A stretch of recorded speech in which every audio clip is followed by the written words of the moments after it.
Hi, I'm Pastor Shane. Welcome to another episode of Family Foundations. Today is the first of a two-part series about discipleship, specifically what it means to be a disciple, contrasted with what it means to be a discipler. One is about being, the other is about doing. Today, we want to talk about what it means to be a disciple. Let's get going.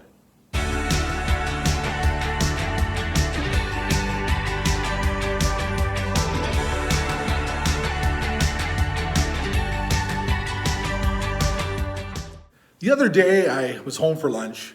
My daughter, Ray, she came and sat beside me at our kitchen table. She was holding one of her Bible story books, and after a moment, she asked me a question. She said, "Daddy, Jesus is in heaven getting our rooms ready, right?" Well, I swallowed my bite of tuna, and being a bit surprised as well as encouraged by this question posed to me by my 5-year-old daughter, I looked at her with a smile. Yes, Ray, Jesus is getting our rooms ready in heaven. She thought for a moment, then asked me another question. "So, Daddy, in my room in heaven, I don't want to have bunk beds. Is it okay for me to ask Jesus to not give me bunk beds in my room?" See, our kids are watching and they're listening. They're sponges. They take in so much. It's amazing how quickly they learn and they pick up on things. Ray, my daughter, she is learning to be a disciple. And as I've mentioned in a previous Family Foundations episode, the goal of these video blogs is to help equip you as parents to disciple your kids. See, no matter your education, your training, your occupation, what your job description as a parent is, your primary role is to disciple your kids. Now, this may sound a bit confusing, but when the New Testament describes disciple, it uses the Greek word methetos, which means a student or a learner. But I just told you your greatest role as a parent is to disciple your kids. See, chances are, when you think about that, you instantly think that your role is to be a teacher. Well, you're not at all wrong. Teachers, though, they cannot teach what they haven't already learned themselves. And what we need to realize is that it can be, for us as Christian parents, easier to just be the discipler, that who teaches, than it is to be the disciple, or that who learns. At the end of the day, we can't spell discipler without disciple. A great passage to explain this distinction is Mark chapter 3, verses 13 to 15. This is what Mark writes. He said, "Jesus went up on a mountainside, and he called to him those he wanted, and they came to him. He appointed 12, designating them apostles, that they might be with him, and that he might send them out to preach and to have authority to drive out demons." Drawing from the wisdom of my mentor, Dr. Greg Herrick, this passage of Mark not only is describing what a disciple of Jesus is, but what a discipler for Jesus is. A disciple of Christ is someone who has been called first to know Christ, then to follow him, and then to make disciples of all nations. In today's episode, we want to quickly look at what it means to be a disciple, which is to know and to follow Jesus. And then in our next episode, we will then look at what it means to be a discipler.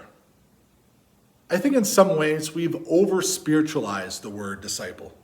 We look at it through a narrow lens, thinking it's just about spiritual matters like learning to read the Bible or praying. But to be a disciple isn't solely what we do. It's more actually about who we are. See, to be a disciple of Jesus is to put on the identity of being a Christ follower in every part of us, whether it's to be our emotions, our dreams, our aspirations, the language we use, how we spend our money or use our time, how we relate to our spouse. Every part of our lives are now in the queue to be transformed by Jesus. So what does this mean? It means a simple trip to the grocery store with your kids, or driving down to Deerfoot on a weekday afternoon with your children in tow can all be incredibly formative moments. When I was 11 years old, an older gentleman named Earl, he was from our church, he would invite me to go ice fishing with him. It was out on the ice with Earl that I learned how to set up a tip-up rod, and I would put crushed eggshells down the hole, and that would help to not only see the fish, but attract it. But what Earl gave me was more than just fishing knowledge. Instead, he let me see his faith in Jesus Christ get lived out while we would go fishing. After he would catch a fish, I always heard Earl thank God for the gift of catching that fish. He was always expressing thankfulness for the day, even if we did get skunked. I remember once on a bitterly cold day, watching Earl. He was walking across the ice. The snow was blowing, and then he stepped into an old hole, and he tripped and he fell, and his tackle box opened up and it spilled his hooks everywhere. I ran over to see if he was okay, and then I kneeled down right beside him and I started helping him pick up his fishing hooks. And he looked over at me and he had this smile on his face, and he's like, "My box needed to be reorganized anyways." See, there was no anger or frustration. That was the fruit of the Spirit at work right there. I could see it in his life, and I remember it. It impacted me. See, one of my favorite authors, Ruth Haley Barton, in her book, Strengthening the Soul of Your Leadership, she has a profound statement.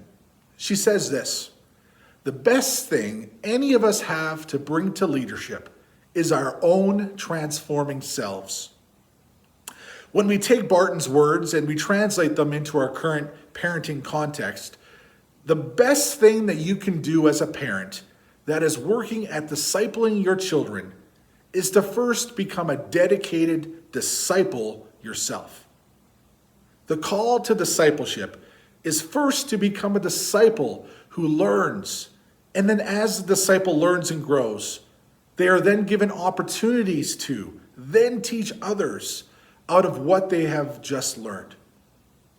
I actually think this is the pattern that we see Jesus using when he was discipling his followers, the apostles. He calls them, they follow him, then Jesus, he teaches them, and after teaching them for a little while, Jesus releases them to go and to teach themselves, and then they come back, and Jesus teaches them some more. And then Jesus, after teaching them, will release them again to go off and teach. See, the life of a disciple needs to be a constant partnership of learning and engaging. So, as a parent, our kids are always keenly watching us. So we don't have to rely solely on opportunities to intentionally teach as the only instruction our kids will get. They're learning from us, even when we are not trying to teach them.